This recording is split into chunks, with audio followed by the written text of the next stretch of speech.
O Lobo e as Sete Crianças, um conto de fadas dos irmãos Grimm. Era uma vez uma velha cabra que tinha 7 cabritinhos e os amava, como uma boa mãe pode amar os filhos. Um dia, querendo ir ao bosque para as provisões do jantar, chamou os 7 filhinhos e lhes disse: "Queridos pequenos, preciso ir ao bosque. Cuidado com o lobo. Se ele entrar aqui, come-vos todos com uma única bocanhada. Aquele patife costuma disfarçar-se. Logo reconhecereis, porém, pela voz rouca e pelas patas negras." Os cabritinhos responderam: "Podes ir sossegada, querida mamãe. Ficaremos bem atentos." Com um balido, a velha cabra afastou-se confiante. Pouco depois, alguém bateu à porta gritando: "Abre, queridos pequenos! Está aqui vossa mamãezinha que trouxe um presente para cada um."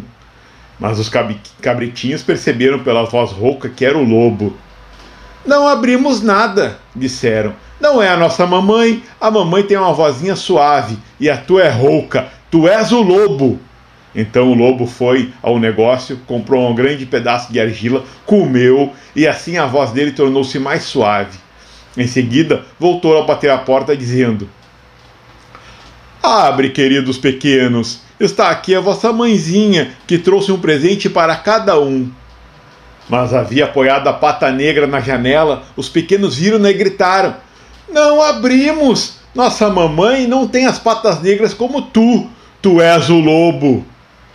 O lobo correu, então, até o padeiro e lhe disse: "Machuquei o pé. Queres esparramar-lhe em cima um pouco de massa?" Quando o padeiro lhe espargiu a massa na pata, correu até o moleiro e disse: "Espalhe um pouco de farinha de trigo na minha pata." O moleiro pensou: "Esse lobo está tentando enganar alguém", e recusou-se a atendê-lo. O lobo, porém, ameaçou: "Se não o fizeres, devoro-te." O moleiro, então, se assustou e polvilhou-lhe a pata. Aliás, isso é comum entre os homens. O malandro foi, pela 3ª vez, bater à porta dos cabritinhos, dizendo: "Abre, pequenos! Vossa querida mãezinha voltou do bosque e trouxe um presente para cada um de vós." Os cabritinhos gritaram: "Mostra-nos primeiro a tua pata para que saibamos se és realmente nossa mamãezinha." O lobo não hesitou, colocou a pata sobre a janela e, quando viram que era branca, acreditaram no que dizia e abriram-lhe a porta. Mas foi o lobo que entrou. Os cabritinhos, amedrontados, trataram de se esconder. O primeiro escondeu-se debaixo da mesa. O segundo meteu-se embaixo da cama. O terceiro correu para dentro do forno. O quarto foi para a cozinha. O quinto fechou-se no armário. O sexto dentro da pia. E o sétimo na caixa do relógio de parede. Mas o lobo encontrou-os todos e não fez cerimônia. Engoliu-os um após o outro. O último, porém, estava dentro da caixa do relógio. Não foi descoberto. Uma vez satisfeito, o lobo saiu e deitou-se sobre uma árvore, no gramado fresco do prado, e não tardou a ferrar no sono.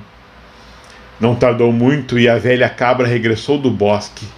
Ah, o que lhe deparou! A porta da casa escancarada, a mesa, cadeiras, bancos, tudo de pernas para o ar. A pia em pedaços, as cobertas, os travesseiros arrancados da cama. Procurou logo os filhinhos, não conseguiu encontrá-los em parte alguma. Chamou-os pelo nome, um após o outro, mas ninguém respondeu. Ao chamar por fim o menor de todos, uma vozinha sumida gritou: "Querida mamãezinha, estou aqui, dentro da caixa do relógio." Ela tirou-o de lá e o pequeno contou-lhe que viera o lobo e devorara todos os outros. Imagine o quanto a cabra chorou pelos seus pequeninos. Saiu de casa desesperada, sem saber o que fazia. O cabritinho menor saiu-lhe atrás. Chegando ao prado, viram um lobo espichado debaixo da árvore, roncando de tal maneira que fazia estremecer os galhos. Observou atentamente de um e de outro lado e notou que algo se mexia dentro de seu ventre enorme. "Ah, Deus meu!" suspirou ela. "Estarão ainda vivos meus pobres pequenos que o lobo devorou?" Mandou o cabritinho menor que fosse correndo em casa apanhar a tesoura, linha e agulha também. De posse delas, abriu a barriga do monstro. Ao primeiro corte, um cabritinho pôs a cabeça de fora e, conforme ia cortando mais, um por um foram saltando para fora, todos os 6 vivos e perfeitamente sãos, pois o monstro, na sanha devoradora, os engolira inteiro, sem mastigar.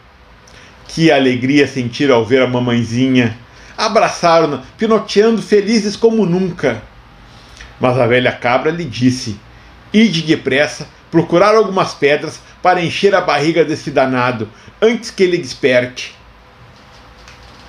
Os cabritinhos então saíram correndo e daí a pouco voltaram com as pedras, que meteram tantas quantas couberam na barriga ainda quente do lobo. A velha cabra, muito rapidamente, cozeu-lhe a pele de modo que ele nem chegou a perceber. Finalmente, tendo dormido bastante, o lobo levantou-se e, como as pedras que tinham no estômago lhe provocasse uma grande sede, foi à fonte para beber. Mas ao andar e mexer-se, as pedras chocavam-se na barriga, fazendo um certo ruído. Ele então pôs-se a gritar: dentro da pança, que é que salta e pula, cabritinhos não são, parece pedra miúda. Chegando à fonte, debruçou-se para beber. Entretanto, o peso das pedras arrastou para dentro d'água, onde se acabou afogando miseravelmente. Vendo isso, os 7 cabritinhos saíram correndo e gritando: o lobo morreu, o lobo morreu. Então, juntamente com a mamãezinha, dançavam alegremente em volta da fonte. O lobo morreu, o lobo morreu, o lobo morreu. Tchau.